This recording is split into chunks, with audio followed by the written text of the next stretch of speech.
7वां बचन हरे और जैसे जैसे हमार रैली आगे बढ़ा जाते हमार भाई बहनी दीदी महतारी मन हमार रैली में शामिल होते और वो जो भीड़ दिखते वो हम छत्तीसगढ़िया बन के एकता ला बहुत अच्छा तरह से दर्शाते। तो मैं जतका भी ये रैली ला सफल बनाए बार मोर भाई बहनी दीदी महतारी जतका जन भी सहयोग करे हो, चाहे धन से हो, चाहे मन से हो, चाहे तन से हो, तो आपके सबके सहयोग ला मैं धन्यवाद करता हूँ।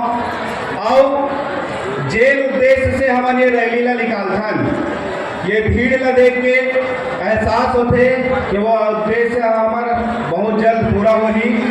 और मैं ज़्यादा नहीं बोला, सबो भैया मल्ला दीदी महतारी मल्ला धन्यवाद देता हूँ। ऐसा रैली में आप सब संग्रह अपन संस्कृति ला जानो, अपन लोग लइका मल्ला जनवाओ और छत्तीसगढ़िया क्रांति सेना सब एक एक छत्तीसगढ़िया घर ले एक एक लइका ला जरूर जोड़ो। काबर छत्तीसगढ़िया मन पर लड़ैया एक एक संगठन है छत्तीसगढ़िया क्रांति सेना। तो आप सबसे अनुरोध है छत्तीसगढ़िया क्रांति सेना संग जुड़ो और सफल रैली के आयोजन पर आप सब ला धन्यवाद है।